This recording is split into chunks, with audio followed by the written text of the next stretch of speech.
Yang bisa saya bantu? Hari ini saya mau mengajar, Pak. Ya.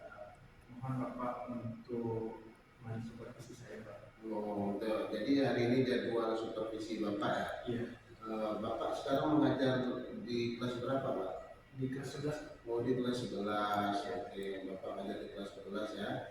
Mata pelajaran apa, Pak?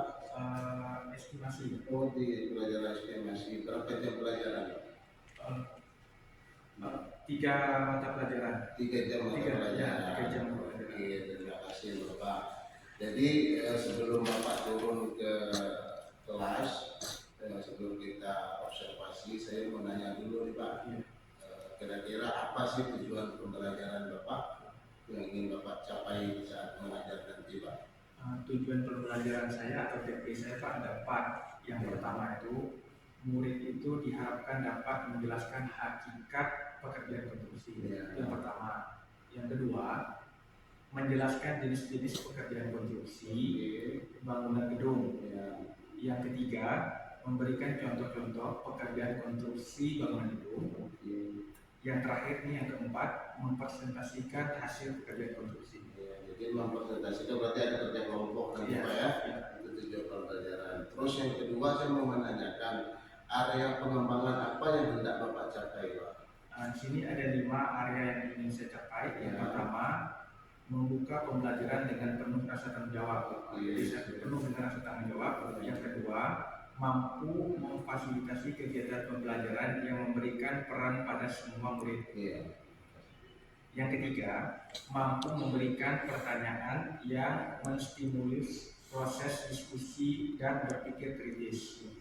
Yang keempat, mampu memfasilitasi terjadinya diskusi kelompok yang interaktif, kritis, dan inklusif. Yang terakhir, mampu menjadi pemimpin pembelajaran. Di kelas ya? Iya. Itu yang area pengembangan yang hendak Bapak capai ya? Iya. Terus selanjutnya kira-kira apa strategi yang Bapak persiapkan untuk pembelajaran ini, Pak? Dengan tujuan, ada 4 tujuan tadi, maka strategi yang ingin saya siapkan yang pertama, strategi pembelajaran berdiferensiasi sesuai kebutuhan murid. Yang kedua, membagikan kelompok untuk membahas materi. Yang ketiga, murid mempresentasikan hasil diskusi kelompok. Jadi nanti ada diskusi kelompok Pak ya? Iya. Diskusi kelompok di saat proses pembelajaran. Baik Pak, sebelum kita masuk kelas, di sini ada semacam rubrik penilaian nanti yang ingin saya nilai Bapak itu. Yang pertama tentang apakah semua langkah sudah sesuai dengan modul yang Bapak buat. Terus yang kedua, bagaimana Bapak menguasai kelas, ya kan, supaya kerja kelompok tadi bisa berjalan dengan kondusif. Yang ketiga, bagaimana Bapak menguasai materi atau menyampaikan materi terhadap murid nanti. Itu adalah bentuk rubrik penilaian dari saya nanti Pak. Terus yang keempat, apa metode atau strateginya di saat Bapak melakukan pembelajaran di kelas. Nah itu rubrik penilaiannya nanti Pak, yang saya nilai di saat Bapak mengajar nanti. Oke, baiklah, kalau begitu Pak Ida, mungkin ada yang mau ditanyakan Pak Ida? Tidak ada. Kalau tidak ada, kita langsung ke kelas. Mohon maaf, saya hadir di dalam kelas di saat Bapak nanti mengajar. Dan saya mensupervisikan Bapak di dalam kelas nanti selama proses pembelajaran berlangsung, baik itu secara teori maupun secara praktek nanti Pak. Ya Pak ya, mohon izin ya Pak ya, masuk ke dalam kelas. Oke, kalau tidak ada yang mau ditanyakan dulu Pak, kita boleh masuk ke dalam kelas langsung Pak. Silakan waktunya juga. Oke, terima kasih Pak Ida ya. Kita sama-sama. Silakan dipersiapkan dulu dari dalam kelas Pak Ida. Nanti saya nyusul ke sana. Oke, terima kasih Pak.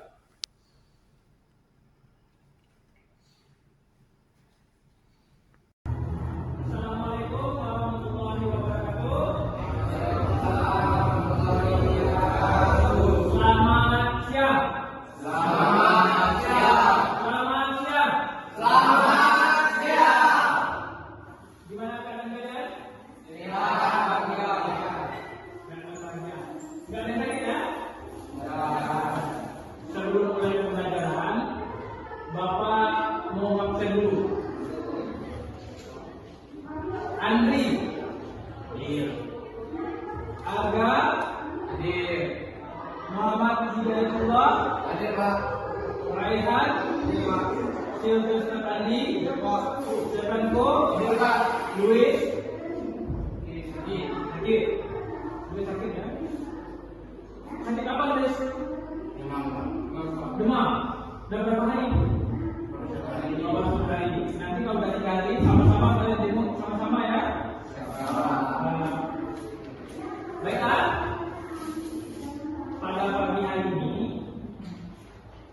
Bapak akan menjelaskan materi mengenai jenis-jenis pekerjaan konstruksi bangunan gedung. Materi jenis-jenis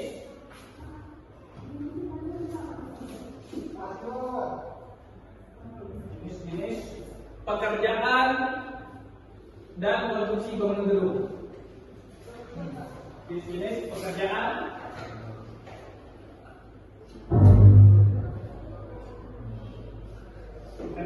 dan konstruksi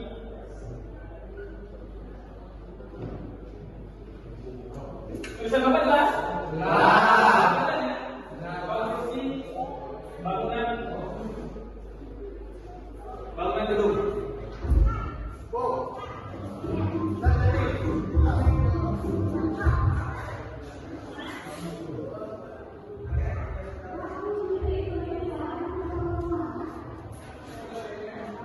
Jadi ada 2 tema, itu pekerjaannya dan konstruksi bangunan gedung.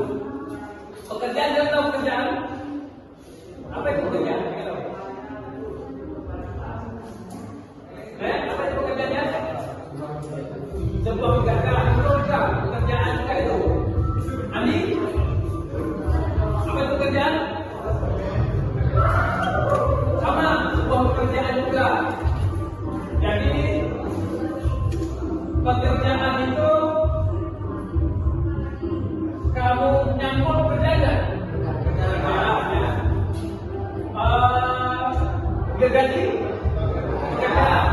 Jadi pekerjaan di sini kita simpulkan atau kita sampaikan di bidang konstruksi bangunan. Contohnya apa? Pekerjaan lantai, pekerjaan slab, pekerjaan finishing nanti. Itu yang bakal kita pelajari. Baiklah, di sini Bapak akan membagikan menjadi 3 kelompok.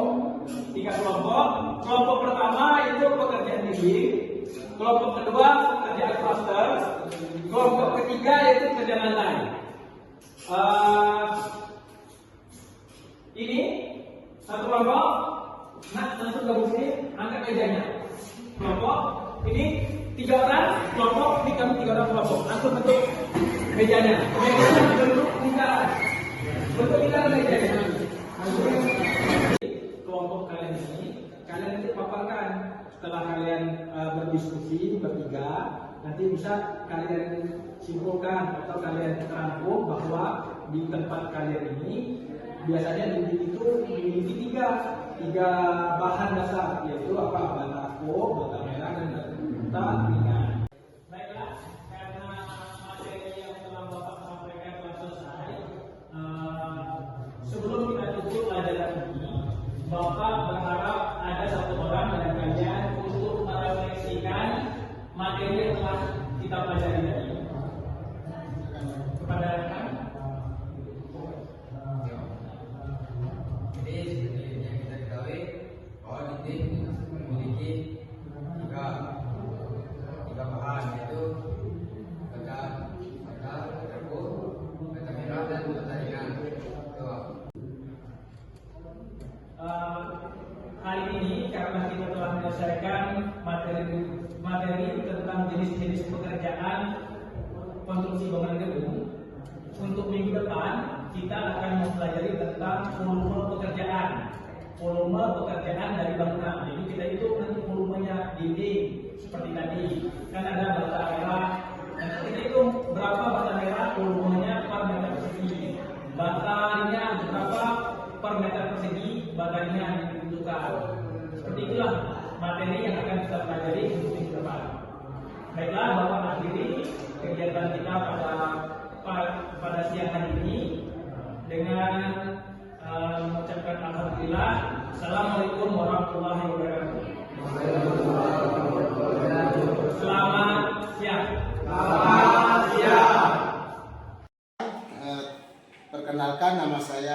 Arpenas, saya calon guru penggerak angkatan 10.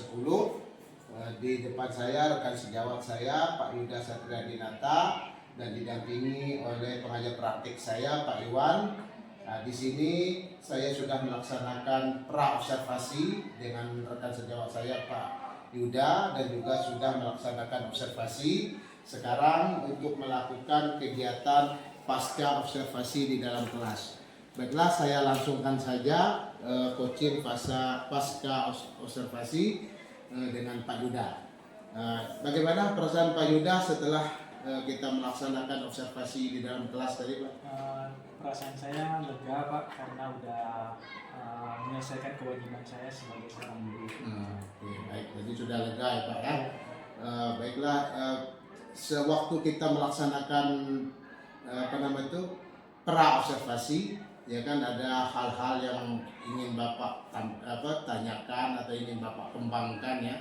Menurut Bapak gimana dengan strategi yang sudah Bapak lakukan, bagaimana dengan peningkatan kompetensi murid di dalam kelas?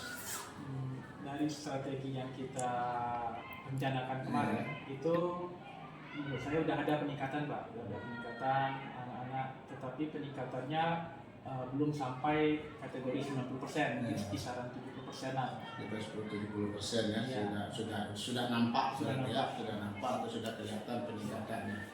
Dari hal 70% berarti ada kurang lebih 30% ya, yang belum itu.